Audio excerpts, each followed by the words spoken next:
الحمد للہ الذی لا یبلغ مدحتہ القائلون ولا یحصی نعماءہ العادون ولا یؤدی حقہ المجتہدون الذی لا یدرکہ بعد الہمم ولا ینالہ غوث الفتن الذی لیس لصفتہ حد محدود ولا نعت موجود ولا وقت معدود ولا اجل ممدود فطر الخلائق بقدرتہ ونشر الریاح برحمتہ ووطد بالصخور میدان ارضہ هو الذی الہ کل شیء وخالق کل شیء وصانع کل شیء وعالم بکل شیء هو الحی الذی یحیی کل حی وحی الذی یمیت کل حی وحی الذی قبل کل حی وحی الذی بعد کل حی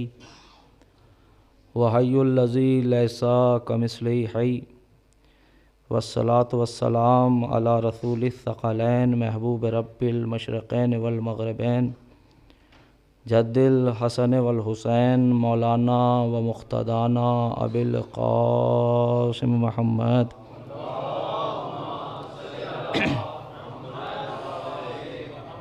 اما بعد فقد قال اللہ تعالی فی کتابہ الکریم وهو اصدق الصادقین وقولہ الحق بسم اللہ الرحمن الرحیم سنریہم آیاتنا فی الآفاق وفی انفسہم حتی یتبین لہم انہ الحق اولم یکفی بربک انہ علی کل شیء شہید صلوات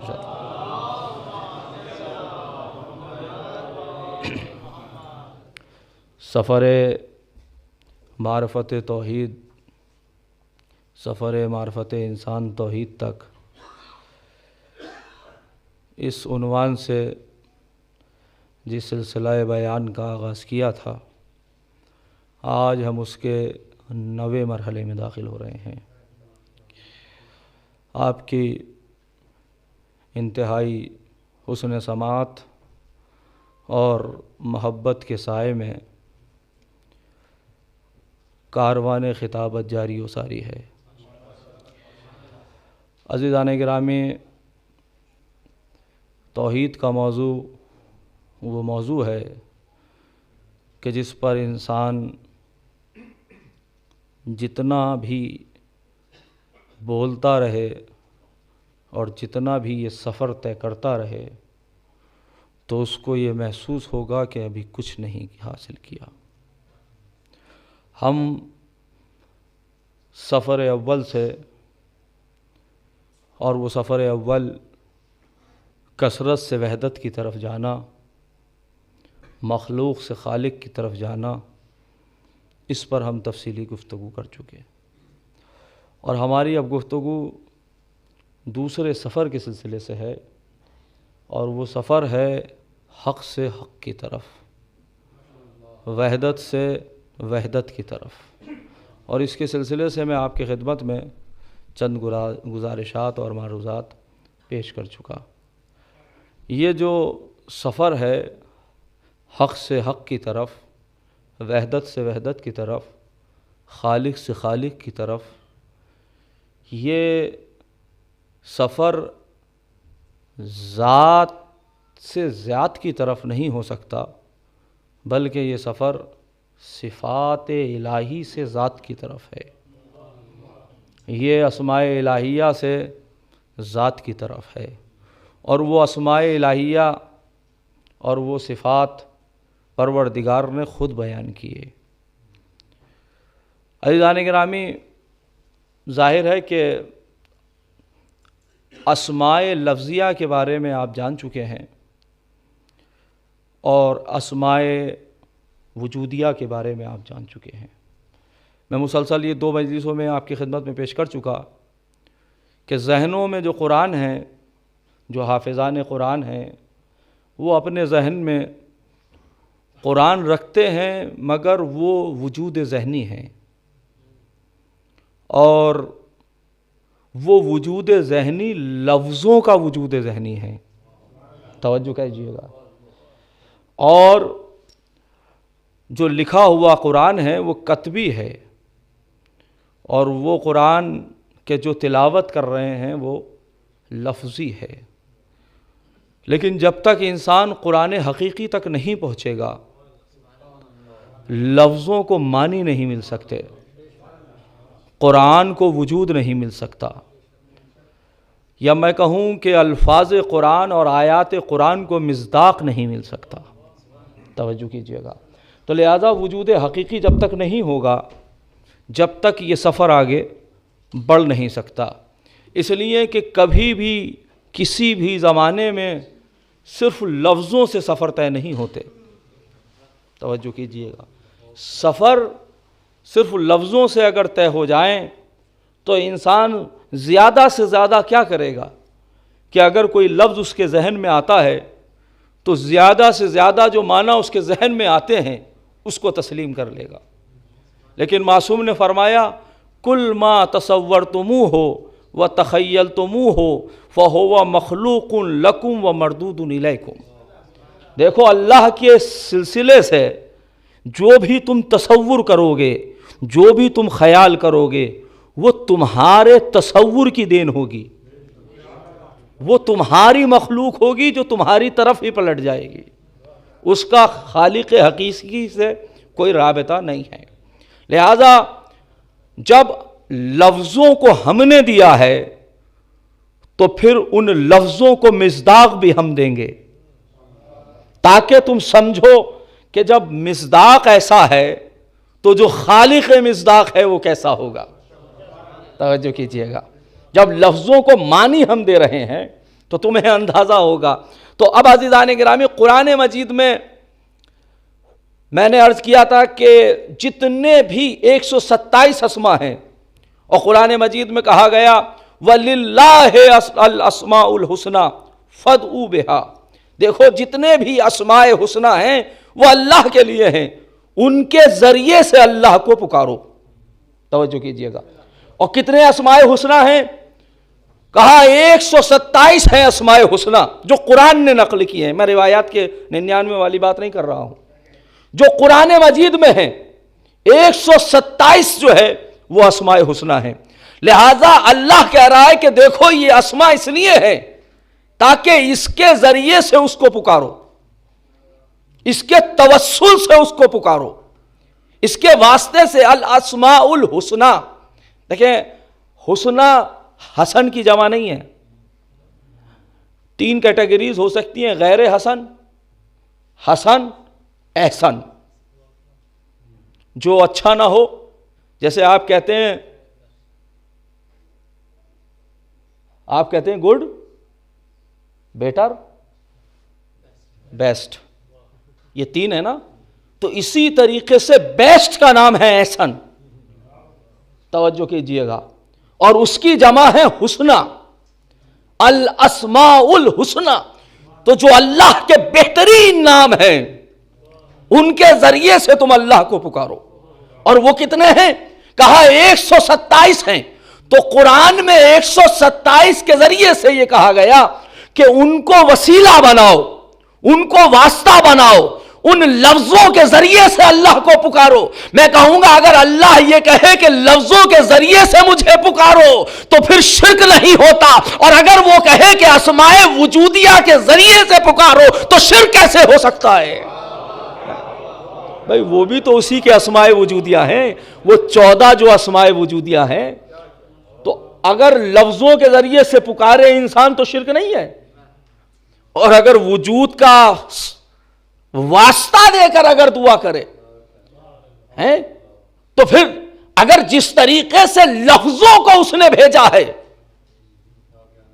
قرآن بنا کر اس نے لفظوں کو بھیجا کہ ان لفظوں کے ذریعے سے دعا کرو، ویسے ہی اس نے ان 14 کو بھیجا کہ ان کے واسطے سے دعا کرو۔ تو یہ کون سا، یہ دوہرا معیار کیوں ہے بھائی؟ یہ دوہرا معیار کیوں ہے؟ جہاں لفظوں کی بات آتی ہے تو لفظوں میں جاتے ہیں، کہیں لفظ پرست تو نہیں ہے؟ صرف قشر پہ رہنے والے صدف کی پرستش تو نہیں کرتے، ارے جو جوہر کو نہیں دیکھتا، جو صرف صدف تک محدود رہ جائے، وہ سطحی ذہن رکھ سکتا ہے، وہ ذہن رسالت سے مانوس نہیں ہو سکتا۔ توجہ کیجئے گا۔ تو لہذا اب اللہ کے اتنے اسماء ہیں، اب میں نے عرض کیا تھا کہ 127 اسماء پلٹ کر آتے ہیں صفات ثبوتیہ اور صفات سلبیہ کی طرف، 14 7 اور 7، اور یہ 14 پلٹ کر آتے ہیں 2 کی طرف۔ توجہ کیجئے گا، علم اور قدرت، اور علم اور قدرت پلٹتے ہیں حیات کی طرف، زندگی۔ آپ نے دیکھا تو کل میں نے علم پر گفتگو کی تھی اور میں نے کہا تھا کہ 2 مجلسیں رہ گئی ہیں جس میں قدرت اور ایک حیات پر بات ہونی ہے، تو آج قدرت پہ بات ہونی ہے۔ لیکن اس سے پہلے میں ایک بات آپ کو بتا دے رہا ہوں، اللہ کے 127 اسماء ہیں، لیکن ایک اسم وہ ہے جسے اسم ذات کہتے ہیں۔ توجہ کر رہے ہیں؟ اسم ذات کہتے ہیں، وہ نام وہ ہے جس کو ہم کہتے ہیں اللہ عز و جل۔ یہ جو لفظ اللہ ہے نا، اس کا مثل کوئی نہیں ہے، کیونکہ یہ اسم ذات ہے، یعنی جہاں ذات کو کنایہ اور اشارہ کیا جائے نا، ہوتا ہے نا کہ بھئی والدین بچے کا نام رکھ دیتے ہیں تو وہ ذات کے اوپر دلالت کرتا ہے، لیکن محلے والے یا خود وہ شاعری کی بنیاد پر تخلص رکھ لے تو وہ اس کی صفت کی طرف اشارہ کرتا ہے، وہ اس کے فن کی طرف اشارہ کرتا ہے، لیکن جو اس کا نام ہے وہ اس کی ذات کی طرف اشارہ کرتا ہے۔ تو یہ لفظ اللہ یہ اشارہ ہے اس کی ذات تک، اور اس نام کے مقابلے میں کہہ سکتا ہوں کہ سارے صفات ایک طرف، لفظ اللہ ایک طرف۔ اب کہا گیا کہ لفظ اللہ کے معنی کیا ہے، تو کسی نے کہا یہ لفظ مشتق نہیں ہے۔ دیکھیں روٹ ورڈ ہوتے ہیں نا کہ آپ نے جیسے نصرت، نصر سے جو ہے وہ ناصر بنایا، مدد کرنے والا، اسی سے منصور بنایا جس کی مدد کی جائے۔ توجہ کر رہے ہیں؟ اسی سے آپ نے نصیر بنایا، مدد کرنے والا، بہت زیادہ مدد کرنے والا۔ تو عربی زبان میں یہ کیفیت ہے۔ تو کہا گیا لفظ اللہ کہاں سے آیا، اس کا روٹ ورڈ کیا ہے، تو کہا لفظ اللہ اس میں جامد ہے۔ اس میں جامد کا مطلب یہ ہے کہ جو کہیں سے آیا نہیں۔ توجہ کر رہے ہیں؟ جو کہیں سے آیا نہیں، اور اس کے معنی کیا ہے، کہا جس میں سارے صفات و کمالات جمع ہو جائیں اس کو لفظ اللہ کہتے ہیں۔ توجہ کیجئے گا، اس کو لفظ اللہ کہتے ہیں۔ لیکن توجہ کیجئے گا، لیکن کچھ، اب ظاہر ہے جو جس زبان کا ماہر ہوتا ہے اس کو تو ہوتا ہے کہ بھائی اس کا اصل تو تلاش کی جائے، ڈھونڈ کر لائے تو 2 ملے۔ کہا لفظ اللہ یا تو الہ سے ہے یا ولا سے ہے۔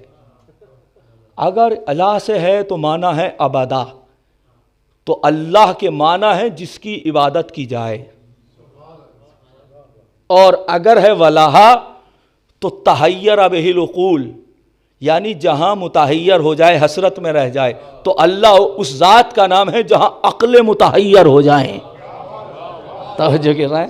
تو اگر مشتق کے اعتبار سے دیکھا جائے تو یہ کیفیت ہے، لیکن ذات کے اعتبار سے یہ اسم ذات ہے۔ تو لہذا لفظ اللہ کا آپ نے دیکھا تو ایک طرف اسم ہو گیا، ایک طرف صفات ہو گئے، ایک طرف اسماء ہو گئے۔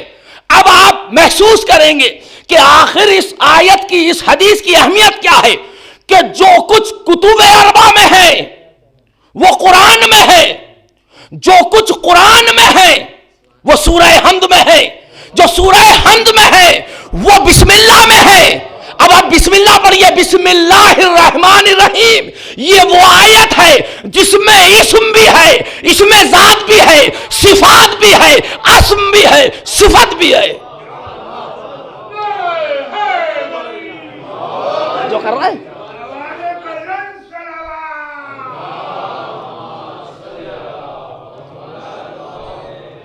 لیکن حدیث یہاں نہیں رکتی، کہا جو کچھ پورے قرآن میں ہے وہ سورہ حمد میں ہے، جو سورہ حمد میں ہے وہ بسم اللہ میں ہے، اس لیے کہ بسم اللہ وہ ہے جس میں لفظ اللہ ہے، جس میں رحمان بھی ہے، جس میں رحیم بھی ہے، یعنی صفت بھی ہے، نام بھی ہے، اس میں ذات بھی ہے، بسم اللہ اسم بھی ہے، اور وہ بھی ہے جو اسم کو ظاہر کرے گا۔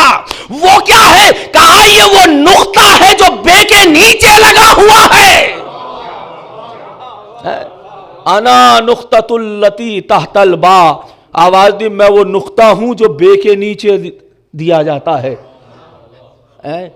تو لہٰذا عزیزان گرامی آپ نے دیکھا کہ یہ اب اس کی تاریخ بسم اللہ کی انشاءاللہ کل اگر موقع ملے گا تو پیش کروں گا، کیونکہ آج مجھے قدرت پہ اور مجھے کیونکہ قدرت کا بھی سلسلہ بڑا وسیع ہے، تو میں چاہوں گا کہ کچھ اشارے آپ تک پہنچا دوں تاکہ یہ محسوس کر سکیں۔ تو لفظ اللہ دیکھیں بہت ضروری ہے کہ کچھ پیغام آپ کو میں توحید کے حوالے سے پہنچا دوں۔ ہوتا کیا ہے، انسان اپنی زندگی میں سب سے زیادہ جو لفظ استعمال کرتا ہے وہ لفظ اللہ کا استعمال کرتا ہے۔ کیوں؟ اور نماز میں بھی کیوں بار بار کہا گیا؟ شروع کہاں سے ہوتی ہے نماز؟ اللہ اکبر۔ توجہ کیجئے گا۔ اچھا، اللہ اکبر کے معنی کیا ہے؟ اللہ اکبر کے معنی کیا ہے؟ اللہ جو سب سے بڑا ہے، یہی معنی ہے۔ اگر یہاں اس مجمع میں جتنے افراد بیٹھے ہیں میں کہوں کہ فلاں صاحب سب سے بڑے ہیں، تو اس کا کیا مطلب ہوا؟ توجہ کیجئے گا۔ اور میں کہوں کہ اس مجمع میں یہ سب سے بڑے ہیں، تو آپ کہیں گے یہ کیا ہوتا ہے؟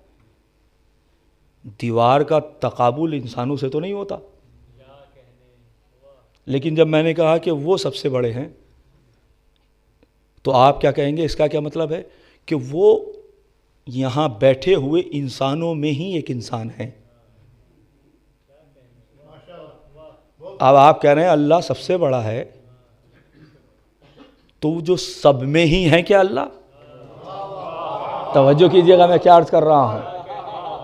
امام نے چھٹے امام جعفر صادق علیہ السلام پہچانیے، اہل بیت کی عظمت کو پہچانیے۔ خدا کی قسم ان کا کمال صرف میں نے کہا تھا کہ خیبر کا اکھاڑنا ان کا کمال نہیں ہے، توحید کو پہچنوانا سب سے بڑا کمال ہے۔ جہاں کوئی بات نہیں کر سکتا یہ وہاں بولتے ہیں۔ تو آواز دی، امام نے فرمایا کہ اللہ اکبر کے کیا معنی ہے؟ سائل آیا امام کے پاس، امام نے اس سے سوال کیا ماذا فکرت من اللہ اکبر، اللہ اکبر سے تم کیا مراد لیتے ہو؟ کہا اللہ اکبر یعنی اللہ بڑا ہے۔ امام نے آواز دی من ای شیء ہو اکبر، وہ کس شے سے بڑا ہے؟ کہا من کل شیء، وہ ہر شے سے بڑا ہے۔ مولانا آگے تشریف لے آئیے تاکہ تھوڑا سا حوصلہ آپ سے انرجی ملتی رہتی ہے مجھے۔ ایک صلوات پڑھے پر محمد و آل محمد۔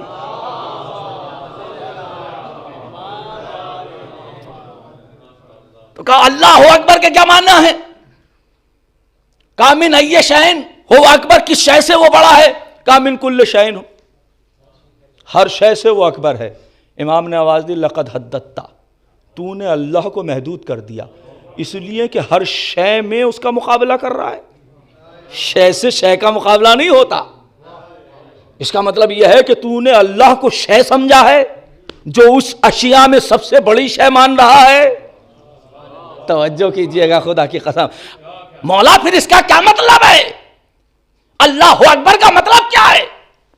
کہا اللہ اکبر من ان یوصف، اللہ اس بات سے بڑا ہے کہ اس کی تعریف کی جائے۔ اللہ اکبر۔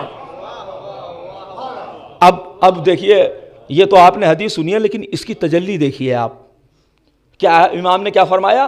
اللہ اکبر من ان یوصف، اللہ اس بات سے بڑا ہے، بہت بزرگ ہے کہ اس کی کوئی مدح کرے، اس کی کوئی تعریف کرے، اس کی کوئی توصیف کرے نہیں کر سکتا۔ نہیں کر سکتا. الحمدللہ الذی لا یبلغ مدحتہ القائلون، اس کی مدحت تک کہنے والے رسائی نہیں رکھتے. ولا یحصین ما العادون، گننے والے اس کی نعمتوں کو نہیں گن سکتے، ہے نا. اور اجتہاد کرنے والے اس کو درک نہیں کر سکتے. ذہنوں کی گہرائیاں اس کی گہرائی کو محسوس نہیں کر سکتی. لیکن اب اس کی تجلی دیکھیے، کیا مولا کی حدیث ہے، اللہ اکبر من ان یوصف، اللہ اس بات سے بڑا ہے کہ اس کی توصیف کی جائے. اب ذرا نماز دیکھیے، ہم کھڑے ہوئے اللہ اکبر، کیا مطلب ہوا؟ یہ ہے تکبیرۃ الاحرام. اب کیونکہ اللہ کی مدح ہے، اب کسی اور کی مدح نہیں ہوگی، حرام ہے. توجہ کیجئے گا، صرف خدا کی حمد ہے. اللہ اکبر من ان یوصف، ہم نے کہہ دیا پروردگار تجھ سے بلند ہے کہ تیری تعریف کی جائے. اب ہم نے تیری تعریف کرنا شروع کی، الحمد پڑھا، الحمدللہ رب العالمین، وہ عالمین کا رب ہے، وہ رحمان ہے، وہ رحیم ہے، وہ یہ ہے، وہ پورا سورہ پڑھا. پھر اس کے بعد ہم نے پھر ایک سورہ اور پڑھا حمد کے بعد، انا اعطیناک الکوثر. رسول ہم نے، اللہ کہہ رہا ہے کہ ہم نے تمہیں کوثر عطا کیا. ہم اللہ کی تعریف کرتے رہے. بھئی حمد پڑھا، سورہ پڑھا. اب پھر آئے پروردگار تیری تعریف کا حق ادا نہ ہوا، اللہ اکبر، تو اس سے بلند ہے جو ہم تیری تعریف کر رہے ہیں. پھر اب ہم نے پوزیشن کو بدلا، ہم رکوع تک آ گئے. پروردگار کھڑے ہو کے تیرا حق ہے، تعریف نہ ہو سکا، ہم رکوع تک آ گئے، پوزیشن کو بدلا. پھر کہا سبحان ربی العظیم و بحمدہ، تو پاک و پاکیزہ ہے، اے میرے پروردگار تو عظیم ہے. رکوع کر کے سوچا تھا کہ شاید حق ادا ہو جائے، پھر کھڑے ہو کے کہا اللہ اکبر، تو اس سے بلند ہے کہ تیری تعریف کی جائے. اب پھر ہم جب سجدے کی طرف پہنچے، اب سجدے میں کہا سبحان ربی الاعلی و بحمدہ، تو پاکیزہ ہے اے رب وہ کہ جو اعلیٰ ہے. ہم نے سوچا شاید اب حق ادا ہو جائے گا. اب جو کھڑا ہوئے تو کہا اللہ اکبر، سجدے سے اٹھے تو کہا اللہ، پروردگار تیرا حق ادا نہ ہو سکا ہے، تو اس سے بلند ہے کہ تیری توصیف اور تیری مدح و ثنا کی جائے. اب ہم پھر کھڑے ہوئے، پھر توصیف، پھر کھڑے ہوئے، پھر رکوع، پھر کھڑے ہوئے، پھر سجدہ، مگر ہر جگہ اللہ اکبر کہتے رہے. پروردگار تو اس سے بلند ہے. اب میں آپ کی توجہات مبذول رہے، تو اس سے بلند ہے کہ تیری توصیف کی جائے. لیکن جب نماز کے آخر میں پہنچے، ساری محنتیں کر لی، زبان کی محنتیں، بدن کی محنتیں، جھک بھی گئے، سجدے میں بھی آئے، تو آخر میں 3 بار کہا اللہ اکبر، اللہ اکبر، اللہ اکبر. پروردگار تو اس سے بہت بلند ہے کہ تیری تعظیم کی جا سکے.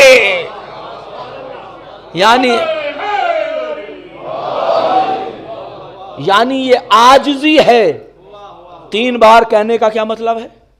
ابھی تک تو ہر جگہ ایک بار ہی کہہ رہے تھے، اس لیے کہ اینڈ میں اپنی عاجزی کا اظہار ہے. اینڈ میں جب نماز تمام ہو جائے تو اپنی عاجزی کا اظہار ہے. اللہ اکبر 3 بار کہنے کا مطلب یہ ہے کہ پروردگار یقیناً ہم گواہی دیتے ہیں کہ تیرا حق ثنا ادا نہیں ہو سکتا، تیرا حق توصیف ثنا ادا نہیں ہو سکتا. اور جیسے ان کا نہیں ہو سکتا تو کہا یہ کیسے سمجھو گے کہ میرا حق ادا نہیں ہو سکتا؟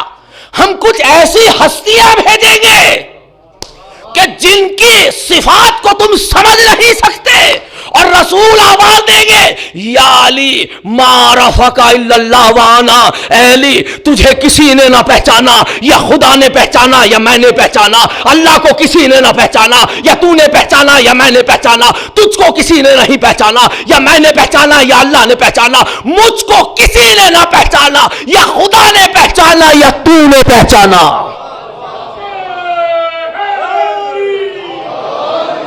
تاکہ سمجھ سکو کہ جب تم ہمارے وجود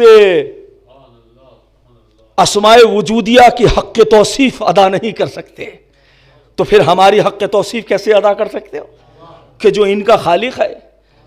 جاؤ، امام نے فرمایا یہاں علم کا سمندر ہے جو ٹھاٹے مار رہا ہے، انسان تو انسان، فرشتے تک بھی اس کو درک نہیں کر سکتے ان مرحلوں کو جن مرحلوں پہ ہم ہیں۔ اب آپ کے ذہن میں بات آئے گی کہ جس کا علم لامحدود ہے، کل میں نے علم پر بات کی تھی، جس کا علم لامحدود ہے، جب علم آئے گا تو یہ کیسے ممکن ہے کہ پاور نہ آئے؟ میں کیا عرض کر رہا ہوں عزیزو، قدرت، وقت بہت تیزی کے ساتھ جاتا ہے، قدرت۔ اب چلیے، قرآن مجید میں بہت سارے لفظ ہیں، قادر، قدیر، مقتدر، یہ تین لفظ تو ایک ہی سلسلے کے ہیں، باقی تو اور بھی اس طرح کے قوی، میں ان مشتقات میں نہیں جاتا یا ان جو ہے وہ ان کے قریب ترین معنیات کی طرف نہیں جاتا، لیکن جو کم سے کم اسی مادے سے ہیں ان کی طرف بات کرتا ہوں۔ قادر، قدرت رکھنے والا، قدیر، بہت زیادہ قدرت رکھنے والا، مقتدر، ایسی قدرت رکھنے والا کہ جس کی کوئی نظیر نہ ہو۔ توجہ کیجئے گا، تو قادر، قدرت رکھنے والا، اگر قادر کی بات آپ کرتے ہیں وہ قادر مطلق ہے۔ قرآن مجید میں 12 جگہ لفظ قادر کا استعمال ہوا۔ کتنی جگہ؟ 12 جگہ، جس میں سے 5 جگہ پلورل جمع کے صیغے کے ساتھ قادرون استعمال ہوا۔ اب آپ متوجہ نہ ہو تو میں کیا کر سکتا ہوں؟ ہر چیز پر تو میں آپ کو متوجہ نہیں کر سکتا ہے، اس لیے کہ گرمی بھی ماشاءاللہ سے ٹھیک ٹھاک ہو رہی ہے، اور صلوات پڑھ دے پر محمد و آل محمد۔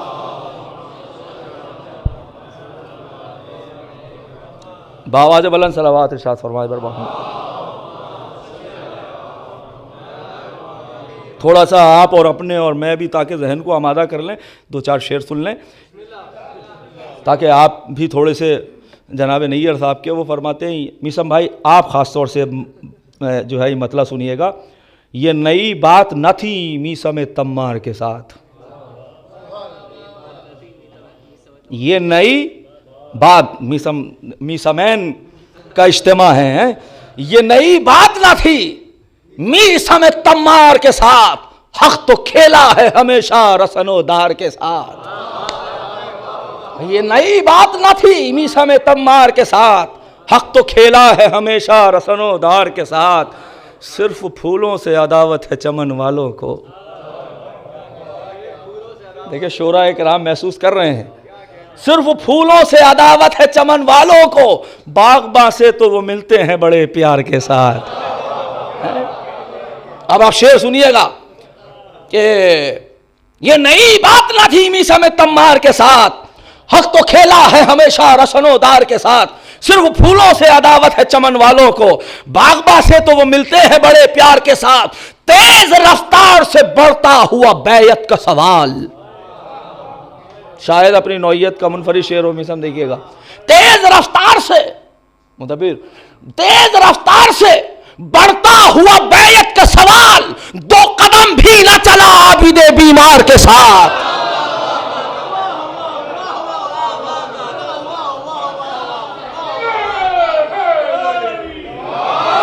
تیز رفتار سے بڑھتا ہوا بیعت کا سوال، 2 قدم بھی نہ چلا عابد بیمار کے ساتھ، حاکم شام نے یہ بات کہاں سوچی تھی، ذہن ہل جائیں گے زنجیر کی جھنکار کے ساتھ۔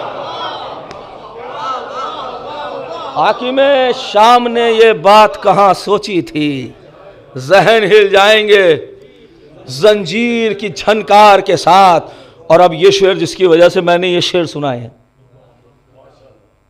تیز رفتار سے بڑھتا ہوا بیعت کا سوال، 2 قدم بھی نہ چلا عابد بیمار کے ساتھ، حاکم شام نے یہ بات کہاں سوچی تھی، ذہن ہل جائیں گے زنجیر کی جھنکار کے ساتھ، اور تھک کے، دیکھیے گا بڑا عالمانہ شعر ہے، تھک کے خود کہہ اٹھا اقرار سوال بیعت۔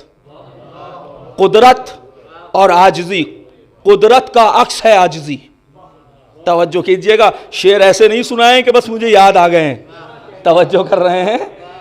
قدرت کا عکس ہے عاجزی، تھک کے خود کہہ اٹھا اقرار سوال بیعت، اب کہاں تک چلوں شبیر کے انکار کے ساتھ۔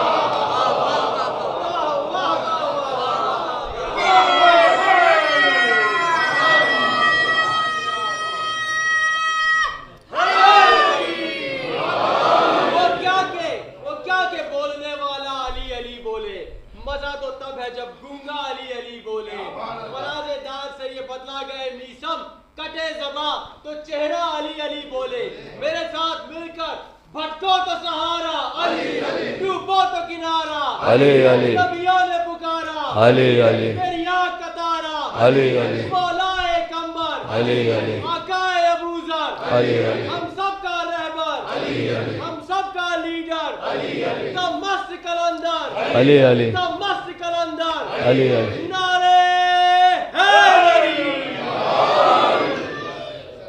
تھک کے خود کہہ اٹھا اقرار سوال بیعت، اب کہاں تک چلوں شبیر کے انکار کے ساتھ۔ اس لیے جو قادر مطلق کا مظہر تھا حسین، توجہ کیجئے گا، تو اس کی قدرت کے سامنے کوئی قدرت ٹھہر نہیں سکتی، اس کی طاقت کے سامنے کوئی طاقت ٹھہر نہیں سکتی ہیں۔ عزیزان گرامی، تو اللہ کے اسما 127، ان میں سے قدرت کہ جس دو کی طرف علم اور قدرت کی طرف سب پلٹتے ہیں، ان اسما کے ذریعے سے آپ دعائیں مانگے۔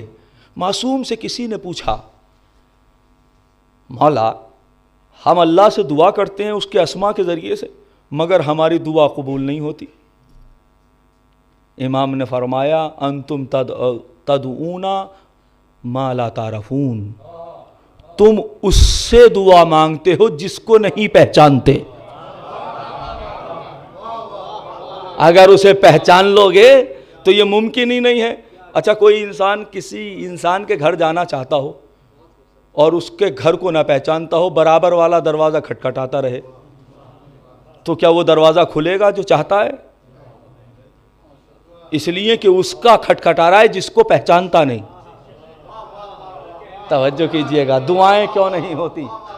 اچھا، یہ مشکلیں جو ہیں وہ کبھی کبھی جو ہے ہم مولوی لوگوں کو سننے میں ملتی ہیں کہ بھائی فلاں جگہ گئے تھے اور فلاں مقام پر گئے تھے، بڑی مولا سے بڑی دعا مانگی مگر دعا قبول نہ ہو سکی۔ تو جو نسخہ وہاں ہے نا توحید پہ، وہی نسخہ یہاں ہے، کیونکہ جب تم خدا کو نہیں پہچانتے، ارے اس سے مانگو گے کہ جس کو نہیں پہچانتے، تو پھر ملے گا کیا؟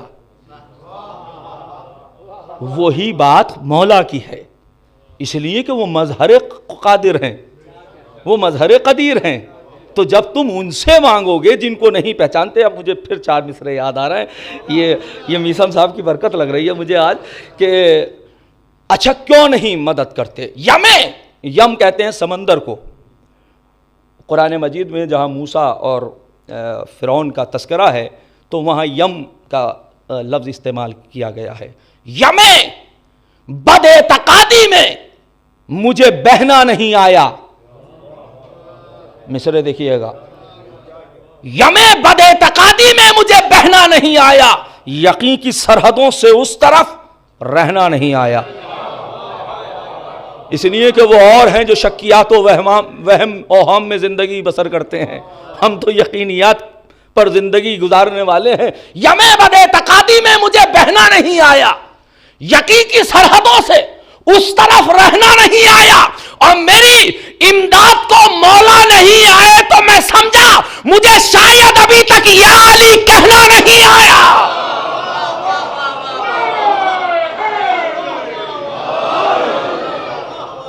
تو یہ ہماری مشکل ہے، یہ ہماری مشکل ہے کہ ہمیں مانگنے کا سلیقہ نہیں آتا، یہ ہماری مشکل ہے۔ ورنہ یہ کیسے ممکن ہے جو قادر مطلق کا مظہر ہو اس سے کچھ مانگا جائے اور عطا نہ ہو؟ ہے تو لفظ بات یہ چل رہی تھی کہ قادر 12 جگہ ہے، میں اپنی بات نہیں بھولتا جہاں بات چل رہی ہے۔ قادر جو ہے وہ 12 جگہ ہے، جس میں سے 5 جگہ جمع کا صیغہ استعمال ہوا ہے، اور قدیر جو ہے وہ 45 مرتبہ قرآن مجید میں آیا ہے، اور مقتدر 4 جگہ قرآن مجید میں آیا ہے۔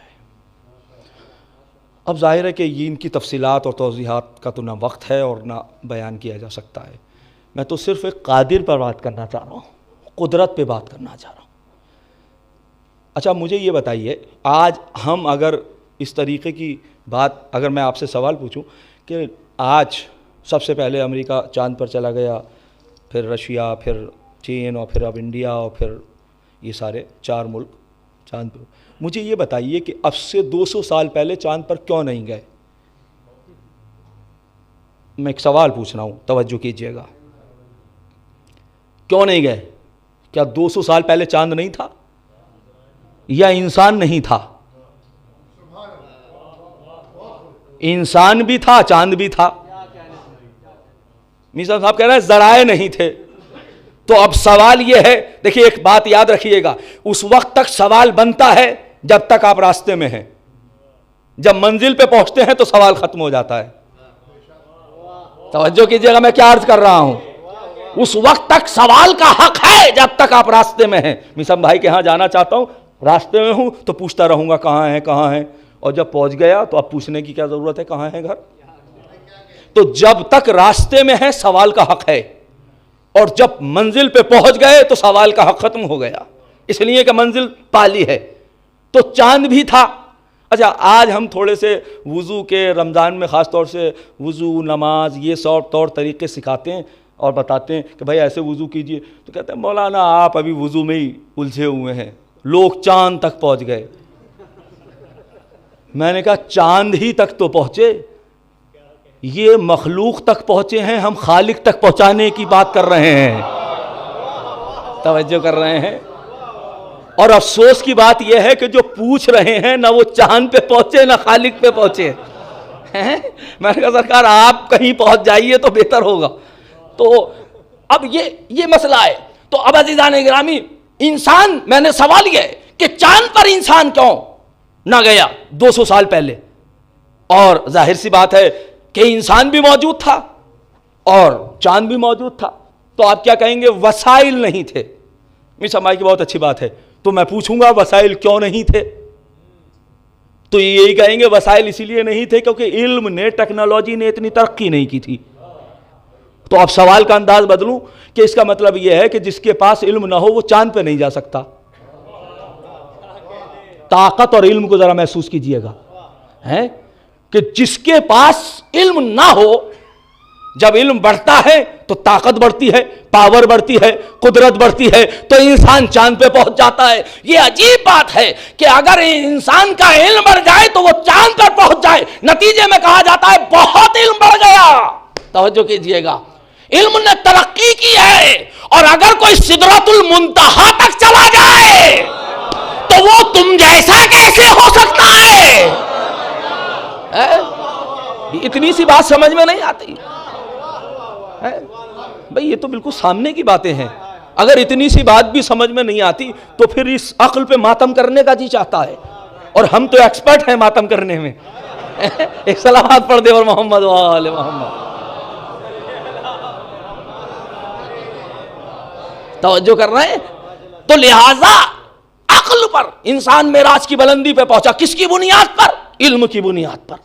اگر علم نہ ہو، اس لیے کہ علم طاقت پیدا کرتا ہے، قدرت پیدا کرتا ہے، تو وہ انسان کہ جب آیا تھا تو اپنی مکھی نہیں اڑا سکتا تھا، اس میں اتنی طاقت آئی، اللہ نے جیسا جیسا زمانہ گزرتا گیا اتنی پاور انسان میں آ گئی کہ اب پہاڑوں کو روندنے لگا، سمندر کی گہرائیوں میں اترنے لگا، چاند پر اپنے قدم کو جمانے لگا، سورج کی تمازت سے فیض حاصل کرنے لگا، ستاروں پہ کمندے ڈالنے لگا۔ تو یہ انسان نے طاقت دکھائی نا، اپنی طاقت سے انسان کہاں تک پہنچ گیا؟ اپنی طاقت سے۔ لیکن قرآن نے آواز دی وَمَا أُوتِيتُم مِّنَ الْعِلْمِ إِلَّا قَلِيلًا، ہم نے جو تمہیں علم دیا ہے وہ بہت کم ہے۔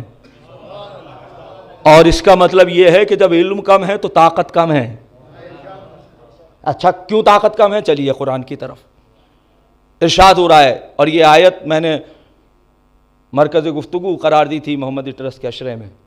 یا معاشر الجن والانس، اے گروہ جن و انس.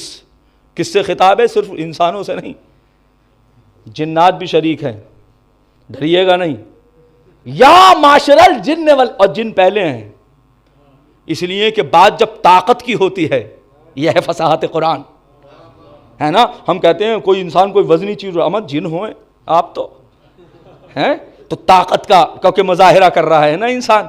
تو اب کیا کہا؟ یا معاشر الجن والانس، اے گروہ جن و انس، ان استطعتم ان تنفذوا من اقطار السماوات والارض فانفذوا. اگر تم میں طاقت اور پاور ہے تو زمین اور آسمان کی سرحدوں سے باہر نکل کر دکھاؤ. میں کیا عرض کر رہا ہوں؟ اگر تم میں طاقت ہے اور پاور ہے تو زمین اور آسمان کی سرحدوں سے باہر نکل کر دکھاؤ. لا تنفذون، نہیں نکل سکتے، الا بسلطان، مگر ہاں سلطان کے ذریعے سے نکل سکتے ہو. اور یہ سلطان کیا ہے؟ کہا دیکھیں، ایک تفسیر وہ ہے کہ قیامت میں قوت اور حجت اس سے مراد ہے، لیکن تفسیر علمی اس کی یہ ہے کہ اس سے مراد علم ہے.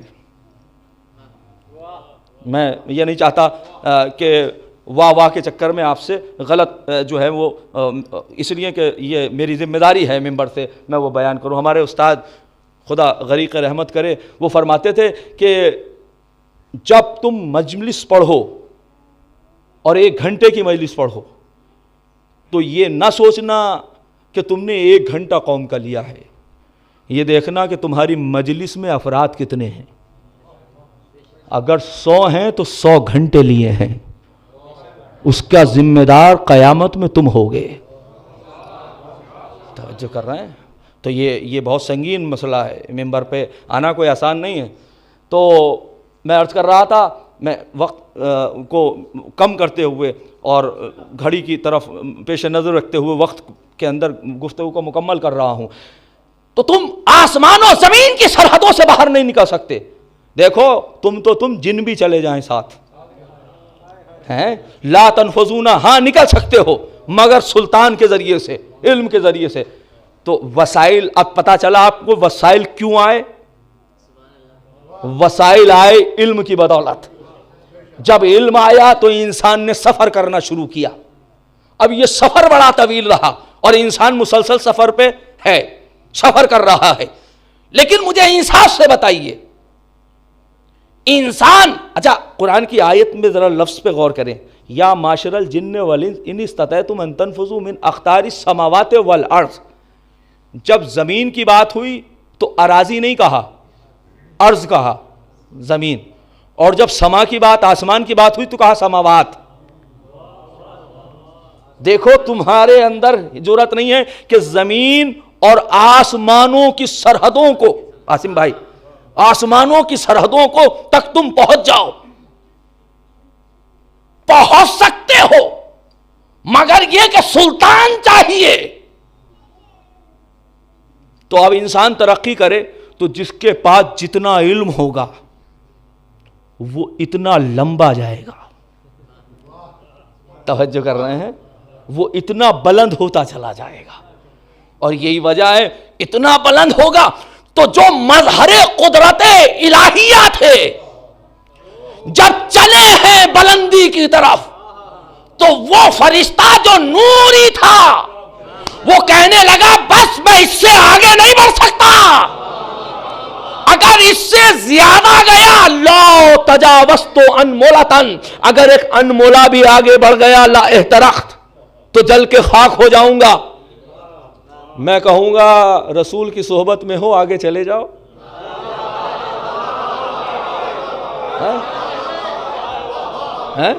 بھئی رسول کے بھئی وہ جو رسول کو دیکھے وہ صحابی ہے، جو رسول کے ساتھ سفر کرے وہ صحابی نہیں ہے؟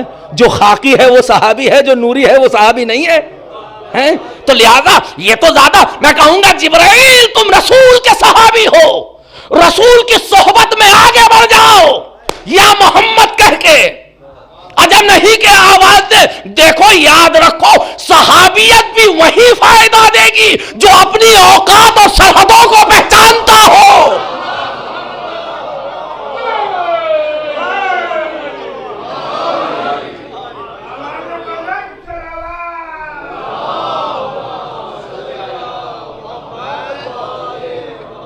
اور جو اپنی سرحدوں کو نہیں پہچانتا اسے صحبت رسول کوئی فائدہ نہیں دیتی. اب زندگی میں نہیں دیتی تو مرنے کے بعد کیسے دے گی؟ استدلال صاحبان فہم ہے. اب عزیزان گرامی تو کون کہاں گئے؟ سدرۃ المنتہا کی سرحدوں سے اوپر گئے. 7 آسمان طے ہو چکے، سدرۃ المنتہا کا سفر طے ہو چکا. آواز آ رہی ہے ادنو منی ادنو منی، میرے قریب آؤ. بددوئی ہے، ایک کی آواز آ رہی ہے، ایک جا رہا ہے. توجہ کیجئے گا، بے بس شب اسرا ہے. اب آپ آواز کہاں سے آ رہی ہے سنیے شعر میں، کیونکہ وقت زیادہ نہ لگے میں لہٰذا مختصر کر رہا ہوں. بے بس بھائی شب اسرا ہے. شعراء کرام ذرا کیونکہ ڈر لگتا ہے نا، شب اسرا لفظ ہے لیکن قرآن میں ہے اسرا بے عبدہی. تو اب ظاہر ہے وہ ماضی کا صیغہ ہے، تو یہ اقتباس ہے. میسا صاحب کیونکہ دقیق شاعر ہیں، مدبر صاحب اور افراد بیٹھے ہوئے ہیں، آصف بھائی وغیرہ جو پڑھتے رہتے ہیں، تو اب ظاہر ہے بے بس تو شب اسرا نہیں، اسی سے اقتباس ہے اسرا سے. اب آپ شعر سنیے. بے بس شب اسرا ہے، سوال ہے مولا سے، اس سے سوال ہے جو کہہ رہا ہے جو چاہے وہ پوچھو. بے بس شب اسرا ہے تجسس کی نظر بھی، دعوائے سلونی ہے تو دے مجھ کو خبر بھی. بے بس شب اسرا ہے تجسس کی نظر بھی، دعوائے سلونی ہے تو دے مجھ کو خبر بھی. وہ کون محمد سے تھا گویا پس پردہ، اللہ تو پردے کے ادھر بھی ہے ادھر بھی.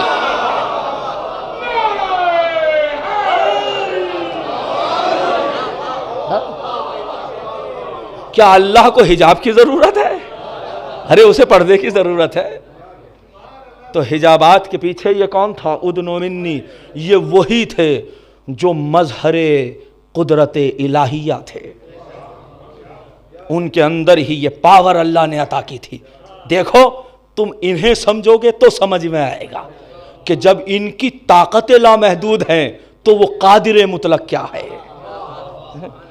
لفظوں میں قادر نظر نہیں آئے گا، لفظوں سے نہیں، مجسم پیکروں سے جو ہے وہ قدرت الہیہ کو دیکھو، تب تمہیں پتا ہوگا کہ قدرت الہیہ کیا ہے. لیکن وہ معراج روحانی ہوئی ہے. بڑی مصیبت ہے. اب وقت بھی کم ہے اور میں چاہ رہا ہوں کہ زیادہ تفصیلی بات نہ ہو، اور نہ میرا موضوع معراج ہے، لیکن ایک بات کہنا چاہ رہا ہوں. آج کی ٹیکنالوجی میں آئنسٹائن کا نظریہ آپ کو سنا ہوئے ہیں، آپ سنتے رہتے ہیں. دیکھیں جیسے جیسے وقت گزر رہا ہے ویسے ویسے پتہ چل رہا ہے کہ پروردگار ہی مطلق ہے، ایبسولوٹ ہے. باقی ساری اضافت، نسبت، ریلیٹیوٹی سب نسبتیں ہیں. ہم جب اسپیس پہ پہنچے تو یہاں پر تو ساؤتھ، نارتھ اور ایسٹ اور ویسٹ اور یہ سب چیزیں تھا، سمتیں موجود تھیں. لیکن جب اسپیس پہ پہنچے تو سب ختم. پتہ یہ چلا یہ نسبی چیزیں تھیں، ہے نا. ہم جب پہنچے چاند پر تو کہا صاحب، اور بالفعل پہنچے ہیں. تو جب چاند پر پہنچے تو پتہ چلا کہ وہاں پر اگر آپ 100 کلو کی چیز لے جائیں تو وہ 15-16 کلو بچتی ہے. تو اس کا مطلب وزن بھی ایبسولوٹ نہیں ہے. توجہ کر رہے ہیں؟ وزن بھی ایبسولوٹ نہیں ہے، مطلق تو وہ ہے. توحید کو سمجھنا آسان نہیں ہے، چاند پر پہنچ جانا آسان ہے، مگر چوہد اس لیے کہ یہ اس کی مخلوق ہے. تو اب تیسری چیز ہے، بس میں ختم کر رہا ہوں گفتگو کو. تیسری چیز ہے وقت. آئنسٹائن کا نظریہ، ریلیٹیوٹی کا کانسیپٹ انہوں نے دیا کہ جب کوئی شے لائٹ کی سپیڈ کے ساتھ اس کے قریب جائے تو اس کے لیے وقت بینڈ ہو جاتا ہے. توجہ کر رہے ہیں؟ اب دیکھیے میں اس کا طالب علم نہیں ہوں، اگر مجھ سے کچھ غلطی ہو تو بات میں بتائیے گا. کہا 1,86,000 پر سیکنڈ میل کی رفتار ہے لائٹ کی رفتار. یہ وہ لائٹ ہے کہ جو ہم دیکھ رہے ہیں. اس لائٹ کی تو بات ہی نہیں ہے. اللہ نور السماوات والارض. توجہ کر رہے ہیں؟ یہ اس کی بات ہو رہی ہے. تو کہا کہ اگر کوئی چاند کے کوئی لائٹ کی سپیڈ کے قریب اپنا سفر کر دے تو اس کے لیے وقت بینڈ ہو جاتا ہے. تو ہو سکتا ہے کہ اس کے لیے 20 سال ہوں، آپ کے لیے ہزاروں سال گزر چکے ہوں. ایسا ممکن ہے. فرض کریں کوئی اسپیس شپ سے سوار ہو کر کسی سیارہ پہ پہنچے اور 20 سال اسے جانے میں لگے اور 20 سال اسے آنے میں لگے، تو اس کے وہ تو ہوگا 40 سال کا، اور 20 سال کا اگر وہ تھا تو ہوگا 60 سال کا. ٹھیک ہے نا؟ اب ظاہر پیدا ہوتے ہی تو نہیں جائے گا مثال میں بھی ہے. تو اب 60 سال کا ہوگا، لیکن جب وہ یہاں آئے گا تو دیکھے گا کہ میرے تو نسلیں گزر گئیں. پتہ چلا جو ہمارے پرپوتے ہیں ان کی قبر یہ ہے، ہمارے جو نگر پوتے ہیں ان کی قبر یہ ہے. سالوں گزر چکے ہوں گے. کیوں؟ کیونکہ اس کے لیے وقت بینڈ ہوا ہے، کیونکہ یہ قریب رفتار نور تھا. یعنی 1,86,000 اسپیڈ اس کی ہے، تو 1 لاکھ مطلب 1.5 لاکھ مان لیجئے اسپیڈ سے اگر کوئی انسان چلے، سفر کرے، تو وقت اس کے لیے تھم جاتا ہے، بینڈ ہو جاتا ہے، رک جاتا ہے. تو اب جو وہ آئے گا تو دیکھے گا کہ بھائی میں تو 60 سال کا ہوں، اور یہ سارے لوگ جو میرے معاصر، تو معاصر میرے پوتے پر پوتے بھی گئے. کیوں؟ کہا اس لیے کہ نور کی رفتار سے گیا تھا، قریب نور تھا. نور کی رفتار نہیں، قریب نور. تو اگر کوئی قریب نور ہو اس کے لیے وقت بینڈ ہو جاتا ہے، تو جو نور مجسم ہو، جو نور مجسم ہو، اس کے لیے اگر دروازے کی زنجیر ہلتی رہے، پانی بہتا رہے، آپ کے اعتبار سے بستر کی گرمی باقی رہے تو صحیح ہے. اس لیے کہ ان کے لیے لمحوں کی بات ہے، تمہیں چاہیے صدیاں.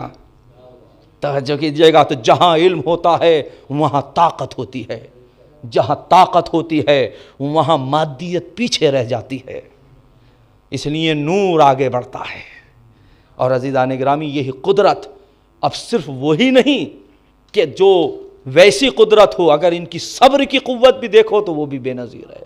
ابھی ذاکر اول ہمارے محترم آصف صاحب جو ہے وہ جناب علی اکبر کے مسائل پڑھ رہے. جی چاہ رہا ہے کہ چند جملے پیش کروں. شہادت دائرے میں عام طور سے مناسبت پہ شہادتیں پڑھتا ہوں، لیکن چند جملے پیش کر رہا ہوں. جمال نور کی بات چل رہی ہے نا، لیکن نور علی اکبر وہ جو شبیہ پیغمبر تھا. ہم لوگ کہتے ہیں ہم شکل پیغمبر، لیکن علی اکبر ہم شکل پیغمبر ہی نہیں، ہم سیرت پیغمبر بھی تھے، ہم رفتار و گفتار پیغمبر بھی تھے. اور تاریخ بتاتی ہے جب قافلہ چل رہا ہے تو ایک مرتبہ انا للہ و انا الیہ راجعون.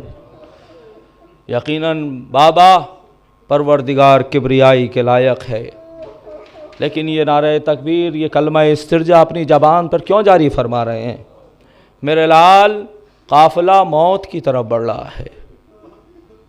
بابا اذن لا نبالی بالموت السنا علی الحق، کیا ہم حق پر نہیں ہیں؟ یہ سوال نہیں ہے، یہ استفہام انکاری ہے. جو قرآن کی آیت ہے هل يستوي الذين يعلمون والذين لا يعلمون، کیا جاننے والے اور نہ جاننے والے برابر ہیں؟ وہی انداز ہے علی اکبر کا. السنا علی الحق، یعنی کیا ہم حق پر نہیں؟ بابا ہم ہی تو حق پر ہیں. آواز دی نعم بلا یا بنائی، ہاں میرے لال ہم حق پر ہیں. بابا اذن لا نبالی بالموت، تو پھر اب ہمیں موت کا کوئی خوف نہیں ہے. دنیا موت کو طاقت اور خوف سمجھتی ہے، ہم موت کو کچھ نہیں سمجھتے. لا نبالی بالموت اب الموت وقع علینا ونحن وقعنا علی الموت. اب ہم موت کے اوپر جا پڑیں یا موت ہمارے اوپر آئے، ہمیں اس کا کوئی فکر نہیں ہوتی۔ یہ کون ہیں؟ یہ جناب علی اکبر ہیں۔ عزیزو، تاکہ دنیا یہ نہ لکھ سکے کہ یہ بابا کی محبت میں علی اکبر گئے ہیں، نہیں، بلکہ علی اکبر کی معرفت بتائی جا رہی ہے کہ علی اکبر کی شان کیا ہے۔ عزیزو، کربلا میں ہر شہید کی کچھ نہ کچھ خصوصیات ہیں۔ میرا جی چاہتا ہے کہ خصوصیات علی اکبر کو بیان کر کے بس مجلس کو ختم کروں، 2-4 خصوصیتیں بتاؤں گا اور مجلس کو ختم کر دوں گا۔ ظاہر سی بات ہے کہ کربلا میں ہر شہید کی کوئی نہ کوئی خصوصیت آپ کو ملے گی۔ کربلا میں امام نے جس کو بھی رخصت کیا ہے، کسی کے پیچھے پیچھے نہیں چلے،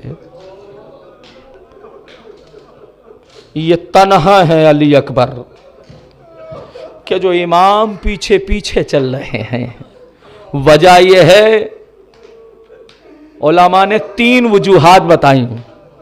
ایک وجہ وہ ہے جو آپ اکثر سنتے رہتے ہیں، میرے لال کاش تم صاحب اولاد ہوتے۔ خدا کی قسم، امام کا عمل وہی معنی رکھتا ہے جو قرآن کی آیت بہت ساری تفاسیر رکھتی ہے، ویسے ہی معصوم کا ایک ایک عمل جو ہے وہ بہت معنی دار ہوتا ہے۔ میرے لال، ایک سبب یہ تھا کہ دنیا سمجھ لے کہ باپ کی اور بیٹے کی محبت کیا ہوتی ہے، اور دنیا جان لے کہ علی اکبر کیسا کڑیل جوان تھا کہ امام وقت ہوتے ہوئے حسین کا دل، حسین امام ضرور ہیں مگر دل میں، سینے میں باپ کا دل بھی دھڑکتا ہے۔ بس ایک مرتبہ پیچھے پیچھے آ گئے، میرے لال کاش تم صاحب اولاد ہوتے۔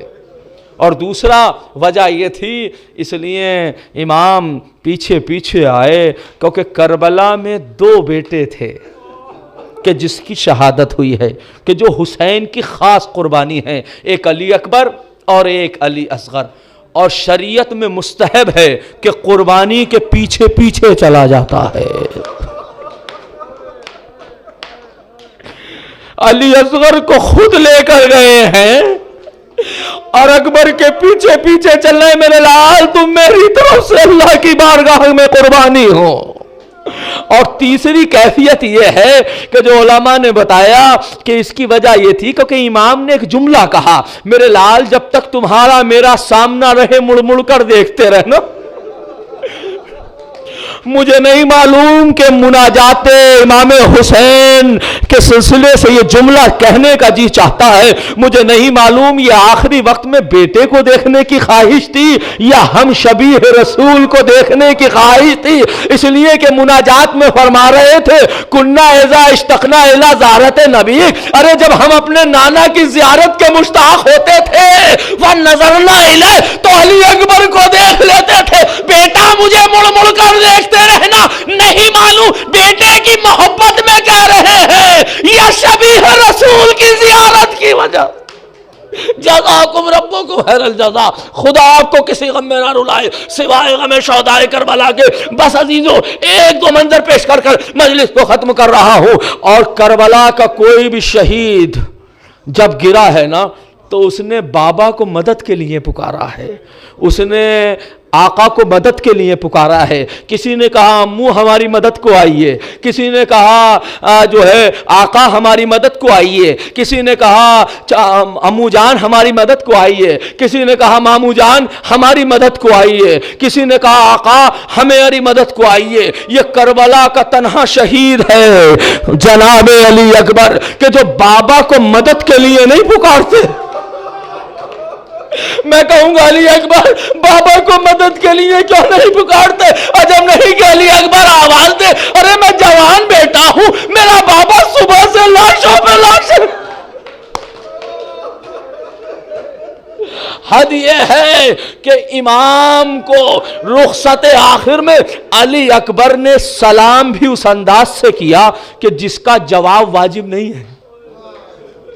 شریعت مقدسہ میں سلام ایسے کیا جاتا ہے نا السلام علیکم، لیکن جناب علی اکبر نے انداز بدل دیا، وعلیکہ منی السلام یا ابتا، اے بابا میرا سلام قبول کریے۔ بابا میں صرف یہ اس لیے سلام کہہ رہا ہوں تاکہ خبر شہادت پہنچ جائے، میں آپ کو جواب سلام کے لیے بھی لازم قرار نہیں دے دیتا، اس لیے کہ میرا بابا صبح سے لاشوں پہ لاشیں لا رہا ہے۔ ارے جو جان کے لاشے پہ پہنچے ہو، کیا وہ کڑیل جوان کے لاشے پہ نہ پہنچتے؟ ایک مرتبہ کہتے جا رہے ہیں این علی، این علی، میرے لال مجھے نظر نہیں آتا۔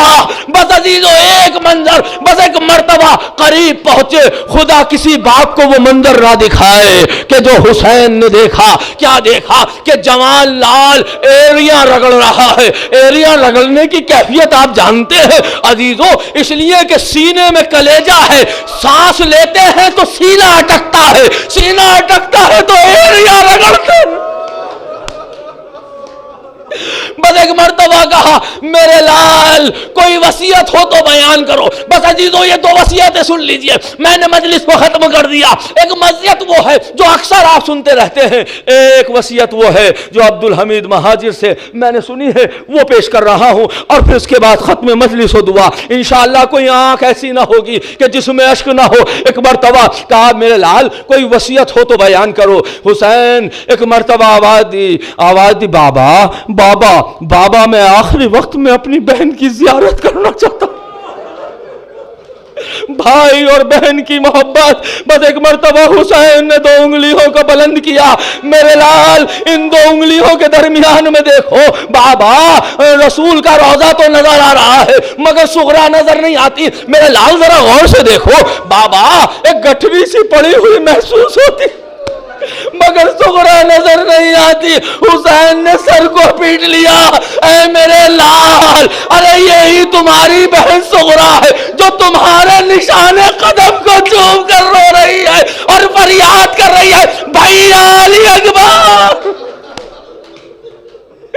اور دوسری وصیت یہ ہے، خدا کی قسم قیامت کی وصیت ہے، کوئی آنکھ ایسی نہ ہوگی کہ جس میں اشک نہ ہو۔ بس ایک مرتبہ فرمایا بابا انما انکبت من الفرس، جب میں گھوڑے سے گرا، لقد سمعتو، میں نے سنا کہ ان الرجل قد یمشی من ورائی، کہ کوئی انسان ہے جو میرے پیچھے آ رہا ہے۔ میں نے مڑ کر دیکھا تو کوئی غیر نہیں تھا بابا حسین ابن نمیر تھا بابا، جس نے میرے سینے پہ برچھی کا پھل مارا ہے بابا۔ وہ میرے قریب آیا اور آنے کے بعد کہتا ہے یا اکبرا ان ھذا الرمو لم ينکسر بنفسه وانا الذی کسرته، ارے یہ سینے پہ برچھی کا پھل خود نہیں ٹوٹا ہے، یہ میں نے خود توڑا ہے۔ میں نے کہا شقی یہ تو نے کیا کیا؟